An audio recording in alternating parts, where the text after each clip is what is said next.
Roll call. Dave Ernest. Here. Samantha McDavid. Present. Sarah Moses. Here. Ariana Owens. Jeremy Olson. Daisy Ramirez. Present. David Seymour. Okay.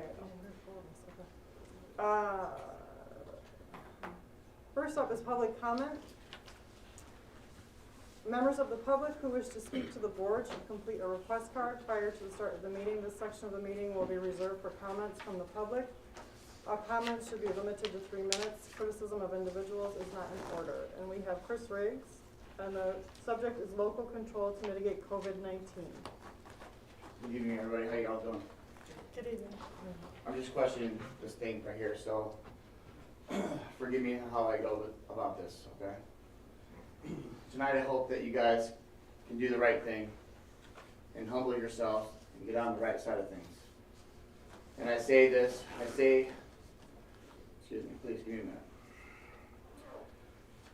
And say that you're gonna honestly do the right thing for the parents and for the students and honor civil law, judicial law, Illinois law, constitutional law, and we're going to go ahead and give back these parents their rights and these kids. I hope you do that. If you don't, I need to let you know. I'm in constant contact with five different attorneys and 2 law firms who are ready to take on these types of cases. Just to be clear, these cases will be civil suits directly against you. And I know that many of you think that you're going to stand behind qualified immunity, which is the federal law that says anybody that's acting under the color of law as an elected official is not personally held liable for any decisions or dictates they make. Just so you know, that qualified immunity does not qualify when you're taking away people's civil rights. So you're not going to be respected by qualified immunity if that's what you're hoping for. And I know that many of you have surety bonds, and you think that those are going to protect you. When you're actually doing things that are violating people's civil rights, that is constitutional, because they have the right and liberty to the free use of oxygen. Unless they ever get taken away from the except by due process of the law, which is why Judge Grishaw called it evil. None of them was given due process of law. I'm just trying to make you guys aware of the fact that if you don't do the right thing by the Constitution, that you're going to make yourselves liable to personal civil suits. And these civil suits are not going to only be personally monetary.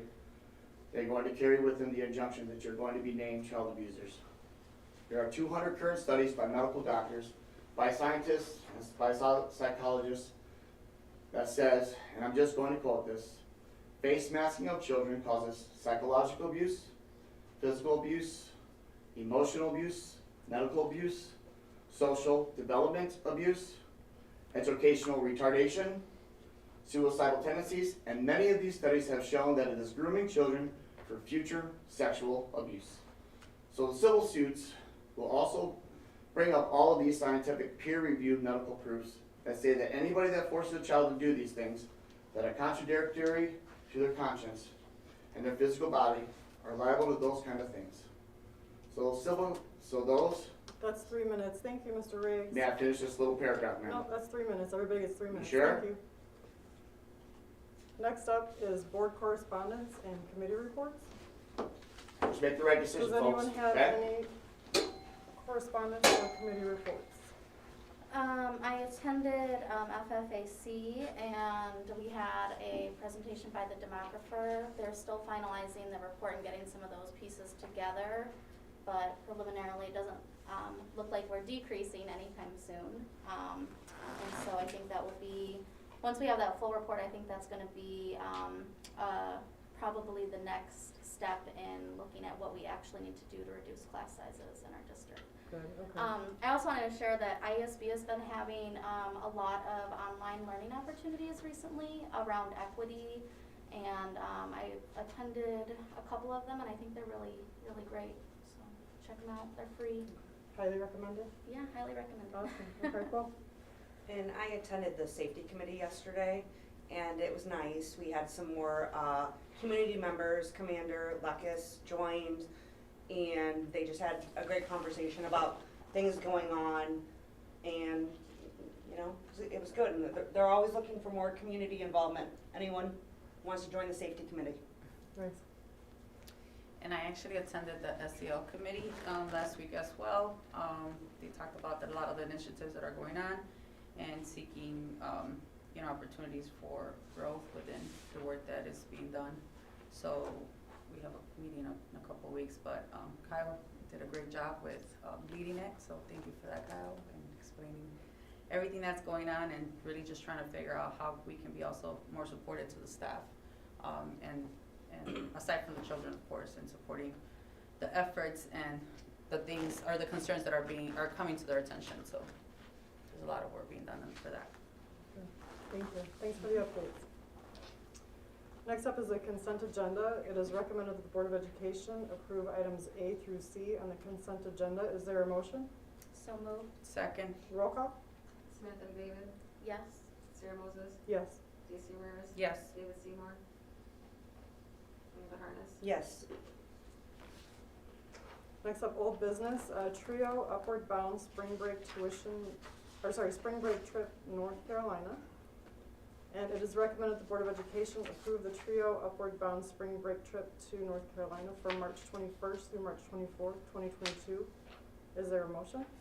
So moved. Second. Roll call? Sarah Moses, Yes. J.C. Ramirez. Yes. Amanda Harness. Yes. Samantha McDavid. Yes.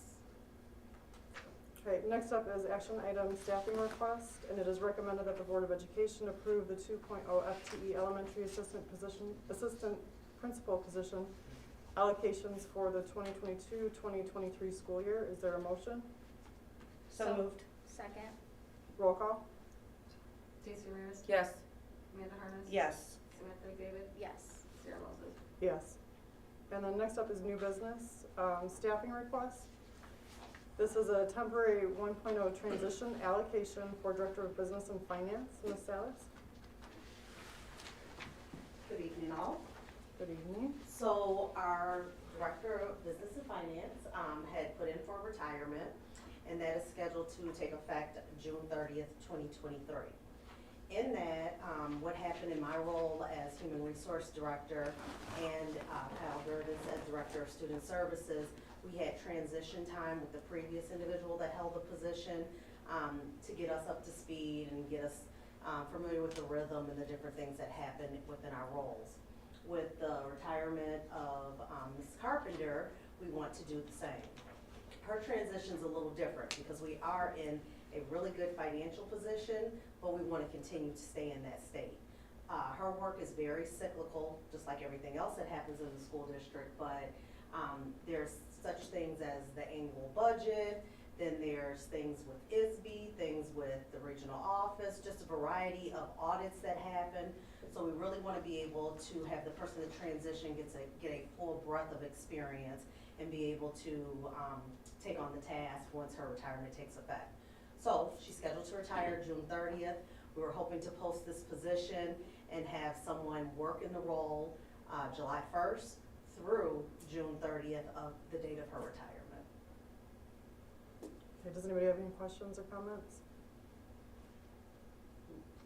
No? Consensus to bring this back? Yes. Yes. Yes. Yes. Thank you. And then next up is music budget increase. Mr. London? Hello. Welcome. I got the clipboard ready for you.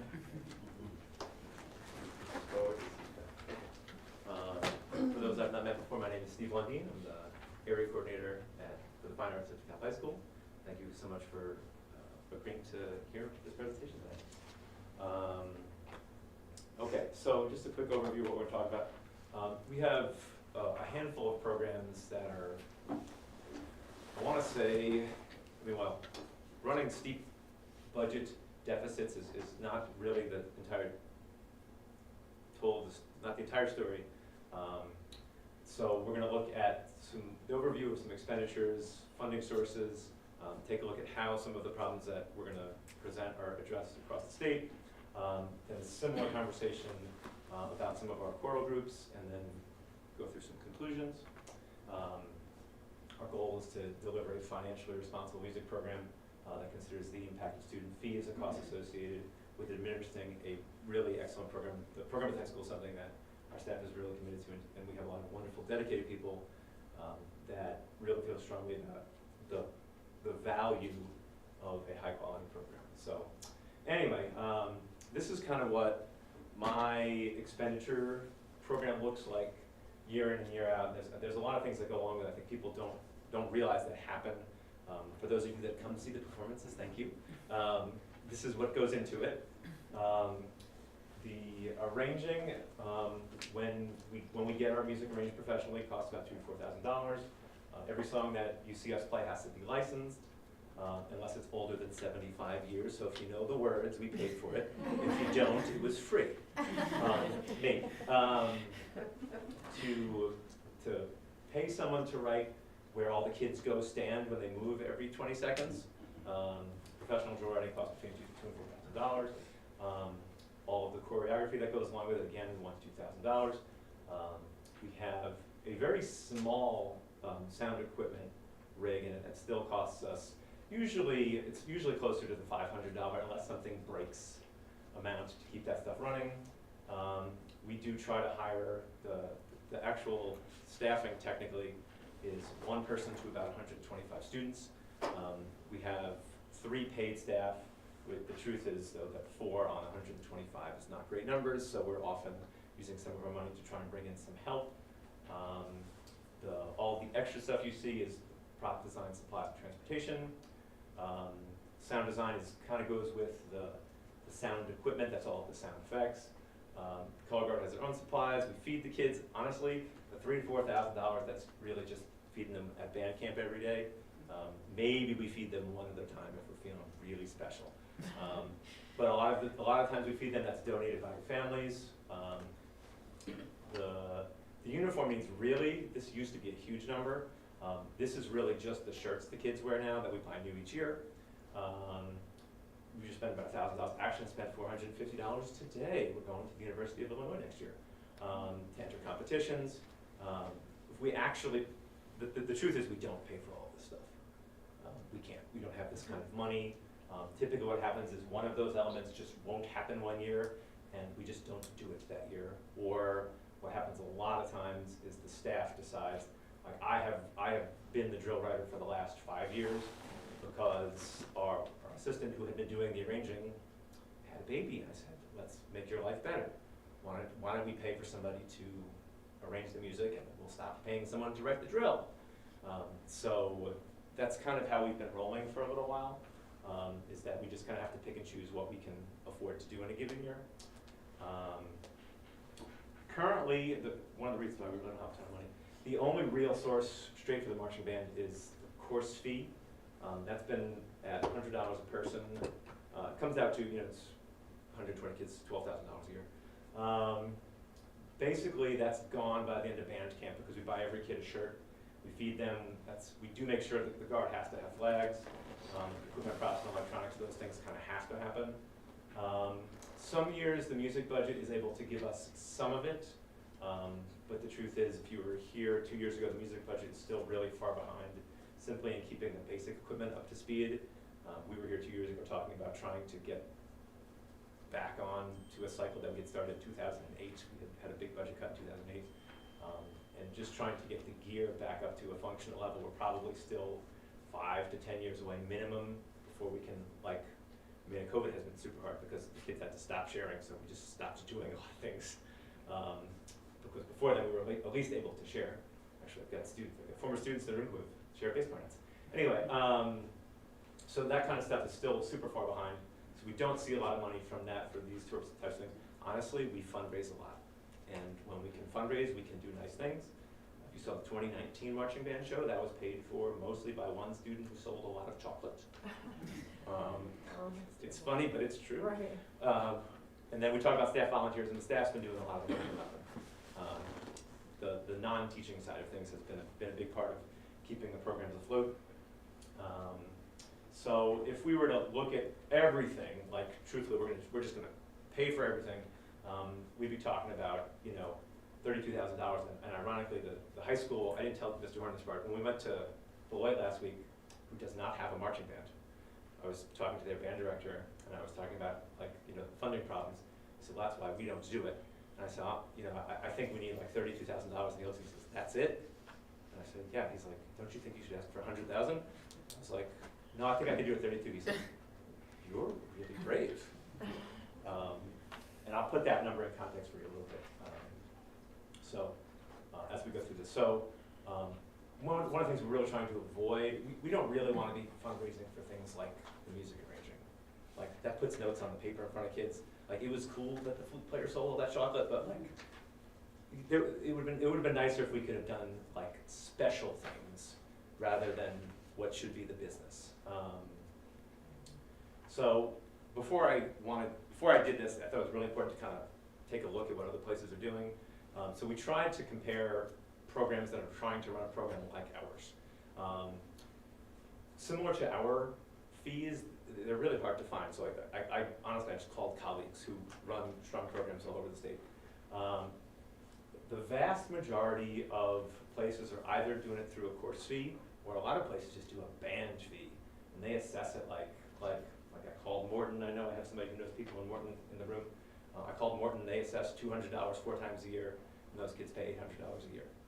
And if you have kids in show choirs and dance teams, and you know that those fees are often $300, $400, $500 a season.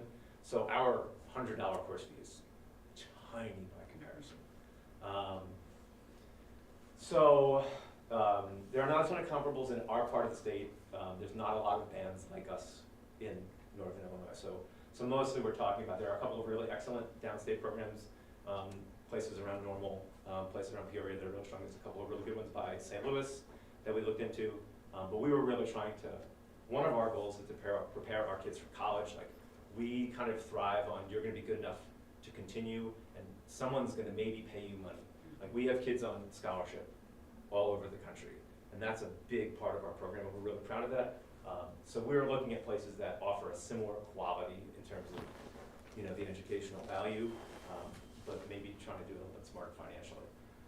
So course fees for programs like ours at this point, and ours has been since 2010.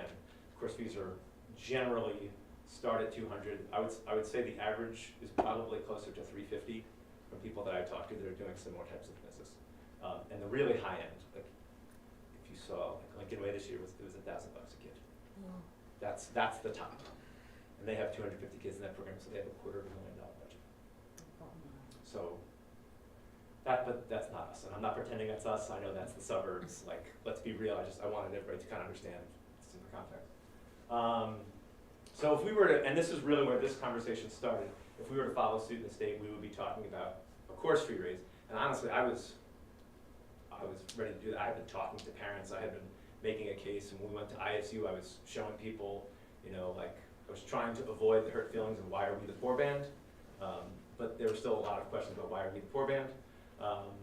So that was kind of a conversation I was ready to have, and then a lot of people have, you know, kind of encouraged us to be perhaps a little bit bolder, and rather than doing what the rest of the state does and slapping on the backs of the parents, try to do something a little bit more in-house. So if we were to fund the program from within, that would really make us an outlier in a really special way. But it would be a bit of an outlier. I ran the next two slides.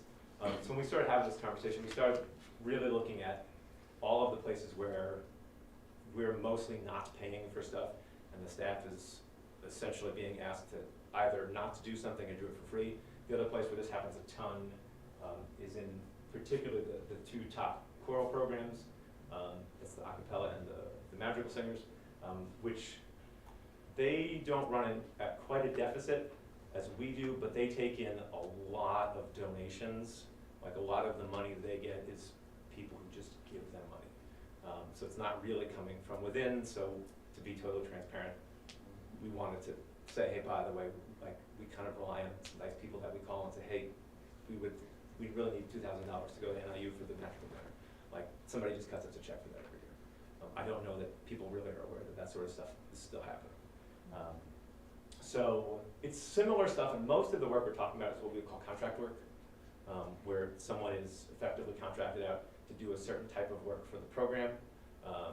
And that's, you know, if you're looking at arranging, again, licensing, they license more music than we do because, you know, they perform more songs than we do. Same kind of stuff though, you're hiring a choreographer, you're working through sound equipment, you're paying for some uniforms. It's largely the same information that we just talked about. I know you guys had access to that ahead of time, so I don't want to redo all of the slides. Because this one and this one are really largely the same thing. If you look at the left side you're talking about, that's money out, on the right side is what comes in. But if you're looking at some of this stuff, again, we're talking about fundraising. The 2021 district music funds was zero. A lot of it is course fees and money from booster organizations and things like that. And our hope is that, like, the music boosters are wonderful people, we love them. We would rather see that money go towards summer camp scholarships and getting the kids to get beyond the building, not paying the operational costs. That said, we really rely very heavily on course fees and unpaid work and selling chocolate to make ends meet. We would really like to try to create some stable streams, particularly to pay for the two biggies that are really hurting right now from a financial perspective are the marching band and the chamber choir. If we were to look at $2,000, that would get us to a level that puts our budget at kind of at the lower end of what else is happening in the state of Illinois. It's really still be frugal when we're talking about people. A lot of people are in six figures. The choir deficit, if you do all that math and you remove the donated money, is a little bit over $10,000. So if we were to fund all of that, we would be looking at a $32,000 increase for 21-22. And that would largely be in the area of what we would call contractual services. It could be, it's not 100% there, but the vast majority of it is just getting people to come in and do the work that the educational staff is, it's not all that, but that's probably the single biggest expense across the area, is to get people who are professional in these areas to do that work so that we can focus on teaching the kids. So I hope that wasn't too fast. Do you have any, do I feel like I'm a teacher, I'm not used to this. This is where I ask for questions. Well, first I just want to say thank you for coming. Thank you for asking and sharing this information with us. And personally, I think that our music program is a gem in our district. So thank you very much for all the hard work that you do. It's really appreciated. And you know, I was able to attend the faculty Thank you. performance it was on Saturday or Friday? Friday night. Yeah, it was amazing. Hey Jude was awesome. Great. It was so cool. Thank you so much for coming. Yeah, it was really cool to see all of you come together, and you know, it was wonderful. So, you know, again, thank you for coming. Questions about this? Does anybody have questions? Sam? No, I think you really, this is very comprehensive, and you've Very. covered all of the questions Yeah. in this presentation and your explanations. So do we have consensus then to bring this back? Yes. Yes. Yep. Yeah, thank you. Thank you all so much. I like it. Good. Next up is the 22-23 City of DeKalb DHS home football game agreement. And this is information and action. And this is our agreement with the city emergency department. Yes, City of DeKalb. Yes. Yes. So it is recommended that the Board of Education approve the attached agreement, and this is our agreement with the City of DeKalb for providing emergency services during football games. Is there a motion? So moved. Second. Roll call? Stacy Ramirez, Yes. Amanda Harness. Yes. Amanda McDavid, Yes. Sarah Mosley. Yes. Next up is the ESSER funds presentation, Cindy Carpenter. So I received a request from board members to kind of give you a synopsis of our ESSER funding, since it's been a while since we've looked at this, and so just want to give you a summary of the funding that we are receiving and where we're at with that funding. So basically, federal COVID relief funding, it came in various stages and started about, actually 2 years ago. It's kind of hard to believe we're already 2 years into this. So The initial set of funding we received was ESSER one, and ESSER, what ESSER means is Elementary and Secondary School Emergency Relief. So whenever you hear ESSER, that's the acronym for that. So, and the primary purpose of these funds is to prevent, prepare, and respond to COVID-19. So anything we do that really touches COVID, these funds are fairly flexible to be able to use those for. So the first set of funding that we did receive, we were allocated $1.6 million back in the summer of 2020, and this particular amount of funds we pretty much have used. We used those fairly quickly, actually, when we did receive them. And our primary uses was technology, one-to-one devices for our K-2 students, so Ben was very involved in that process, and also gathering the hotspots for our for students for internet access for families that didn't have good reliable internet at home. We have hotspots for that through Verizon. Lots of them right now, so we've gotten a lot of support from them to do that. Digital license for instructional purposes, and again, this is when we were getting set up for, well, even at this point, we didn't know that we would be mostly remote in the next school year, so, but really getting prepared for that. And then cameras for remote learning. We have some remote learning professional development that we also offer to teachers and staff.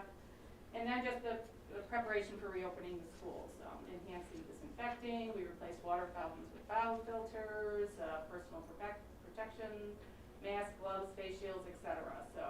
So really that 1.6 million went pretty quickly for these purposes, for the various things that we purchased to prepare for COVID-19. Then the next set of funds we received is now ESSER 2. And we were allocated $6.3 million in March of 2021, so about a year ago. And these funds are set to be used or obligated by September 30th of 2023. So you'll see that a lot of these fundings as they came in, we're getting the opportunity to use them over multiple fiscal years, which is unusual. Usually it's 1 year and then we're done, but they're giving us that flexibility. And again, primary uses for this, and this is in line with what we're supposed to use them for, where there's a fairly detailed grant application that we have to complete and get very detailed in terms of how we use these funds. And again, here we used them for technology, for more laptops and docking stations for teachers and in the classrooms, enhanced cybersecurity, which we know is something we really need to be careful of, and Ben's group is all over that. Actually just did some testing and we're in pretty decent shape today, so that is good. More hotspots for students, more digital licenses. So again, we were just enhancing those things that we got with the original allocation and then enhance those with this allocation. And then instructional supports for students, because a large reason for these funds is to help with learning loss and to help students. So we expanded our summer school over at Founders. We had the summer academy over at Founders last summer. So that paid for teachers and the assistants and then transportation as well. And then there was summer curriculum planning that was occurring at that time too. And then again, preparing for getting the building reopened. And a large chunk of these funds are being used for HIVAC projects that Tammy has come to you over the last few months with the various bids. The big one is Huntley Middle School is probably the largest expense there. So that's really just for air quality, those types of things. And these are the way that the federal government wants you to utilize these funds. So then not long after we received the allocation for the ESSER 2, we received an allocation for ESSER 3. And these funds are a little more restrictive, still kind of the same things you can use them for, but various steps that you have to go through in terms of applying for these funds. And actually, Kim and I are working very closely to getting this application actually completed. We have until the end of this fiscal year to complete the application because we've been seeing what we need to use it for. Because obviously $14 million is a lot of money and we want to make sure we're very careful in how we utilize those dollars. So that's what we were allocated back in April of 21. And we need to use those funds are obligated by September of 2024. So we have obviously some time to use those. And at least 20% of these funds have to be used for learning loss. So those are the things that we need to make sure that qualify for that and looking at all those line items.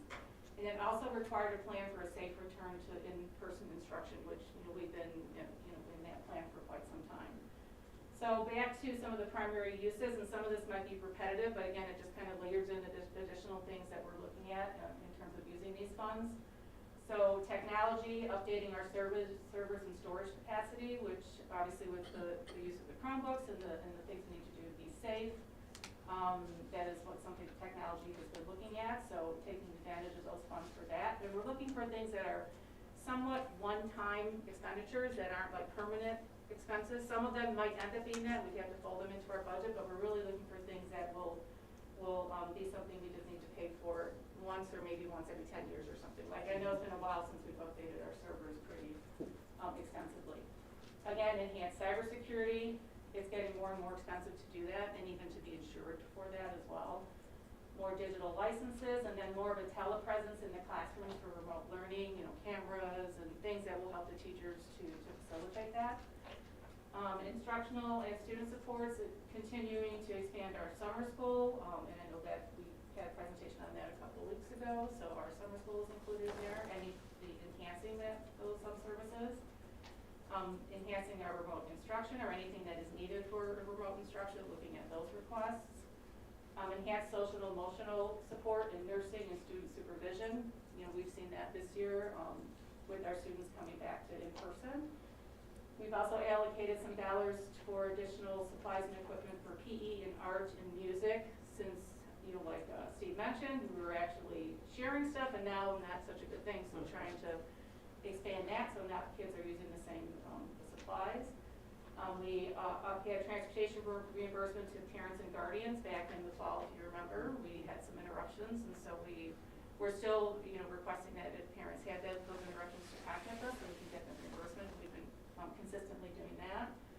And then we had the $1,000 per student support allocation for each DCTA member as well, which we're in the process of that. Now we've got a system in place. We're looking at those requests and getting those taken care of for teachers. And then preparing again for the reopening and, you know, staying in school with all the various things we're doing in terms of social distancing strategies, wiping, disinfecting, all that stuff. And also more high-vat projects that we're looking at as well. So just using the funds to really just enhance things that we're already doing. Then here's some various other things that we've received in terms of the COVID relief. ESSER 3, when we first got that 14.1 million allocation, then the state also has set-aside funds is what they call it. And the federal government has given the state a pot of money, and then the state can decide how it wants to distribute it out to school districts. So it's just kind of, they make those decisions, and they're sort of kind of like sub-grants, let's call them, of the ESSER funds. So we were allocated additional 1.4 million in our ESSER 3, but we have to use it on very specific items.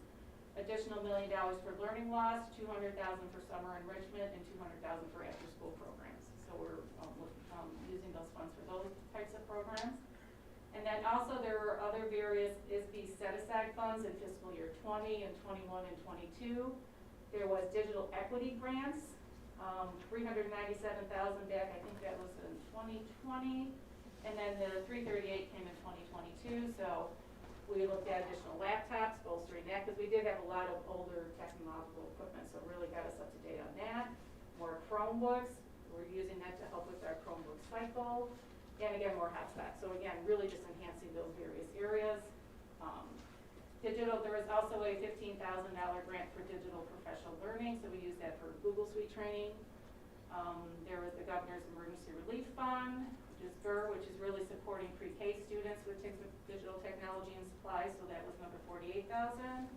And just recently, we were allocated $73,000 for McKinney-Vento homeless families and students to help support them. And we're looking at some tutoring services, some summer camp, and counseling and social work services with those funds. That's probably the newest set of dollars that we've received.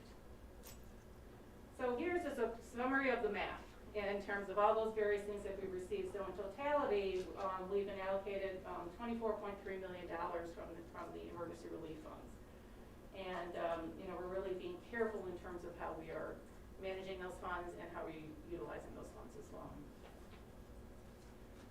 So in summary, the way that the funds are given to us is based on our Title I status and our low income status. So that's why that, you can see that we've really received some substantial funds because it uses that allocation just like when it calculates for Title I.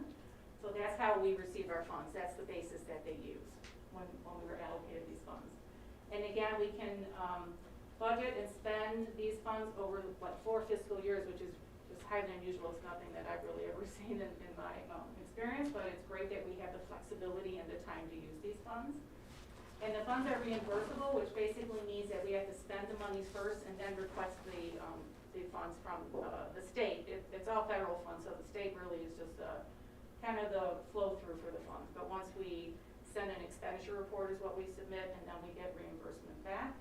And then considerations that we're always looking at in terms of these ESSER funds is what is allowable. It is flexible, but we do have to support how we're handling using those funds for COVID-19 prevention and response. And then effectively supporting our operational expenditures in the past and the present. I mean, it's nice that we can do some things like some of these high-value projects that we've had on our list of things to do. We can bring those forward, do now, use these funds, and then that frees up those funds for other things we need to take care of. And then making sustainable decisions with these one-time funds, because we know we're not going to have these forever, so we want to be very careful in how we do that and strategic. And how we can blend and grade and coordinate these funds with other funds that we're getting, you know, title funds or other grant dollars or after-school grants. So it's really, to be honest, it's quite it's nice to get the funding, absolutely, but it does take some work, obviously, in order to do it correctly and request those funds efficiently and use them efficiently as well. So that's a brief synopsis of our federal funds and emergency relief funds. I don't know if anybody questions on that or.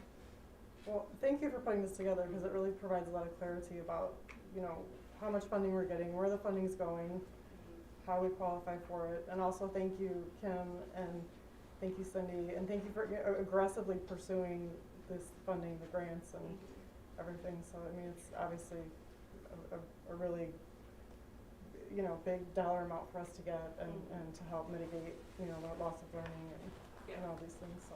Yeah, and I like that we have various years to use it as well. So it Yeah. gives us some time to think about, you know, we don't want to make decisions that, you know, aren't fiscally responsible for the future. So it gives us that time to do that. Sure. And address potentially longer term impacts of COVID for our students. Yeah, absolutely. And I think that's what they were looking at Yeah, as in well. regards Because they to- knew it wasn't just going to be, I think as we got into it, it wasn't going to be something that was going to, you know, 1 year and be gone, obviously. So here we are, 2 years into it. Right. Well, we know the social emotional impacts and the learning impacts that it's had.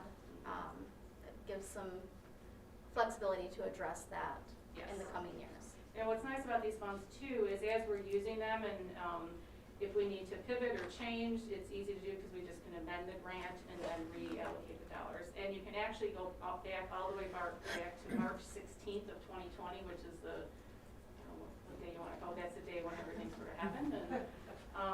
And you can actually request reimbursement all the way back to that point in time, which I don't believe we would need to do that because we use those the ESSER 1 funds for a lot of things that were happening at that point, but it does give you that flexibility to kind of look back in your budget and see, hey, wait a second, we spent X, Y, Z, and that was COVID driven. Maybe we can get reimbursement for that. So it gives you that flexibility, which is unusual in a grant, actually. I do have a question. I don't see, and maybe this doesn't fall under ESSER. I know USDA did some things too. We didn't use ESSER funding to address like the to-go meals that we did during, or did we? No, not No. ESSER funds. We were able to use the USDA. We used the National School Lunch Program. Okay. So, yeah, we were already using, getting free meals for that, and that's a separate program altogether, so it's really USDA and through the National School Lunch Program that we did that, so we didn't need to use those funds for that, or these funds, that is. Yeah. Okay. Any other questions, comments? Okay, great. Thank you. Thank you. Thank you, Cindy. Thank you, Cindy. Yeah.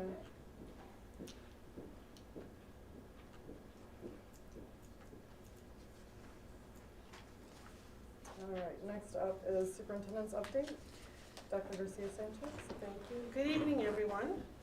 I wanted to share a couple of things with everyone today around what we've been able to do since the last time I gave a report on what our school improvement plans look like, as well as our MTSS plan. So I have shared on board docs a couple of items. One is a placement around what the MTSS framework actually looks like. There are spaces that we're still working on, so it's a document in progress.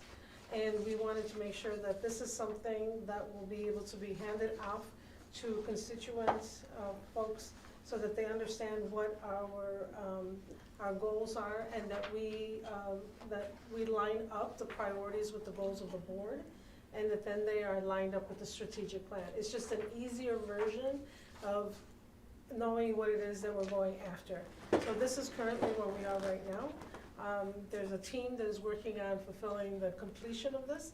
So I was excited enough that I wanted to share it with you all sooner rather than later so that you would have it in your hands. We want to make sure that we have the vision and the mission of the district also placed here so that it's a complete package of what the Board of Education and the district are going after to be able to support the work that we need to do. So that's part A of the presentation.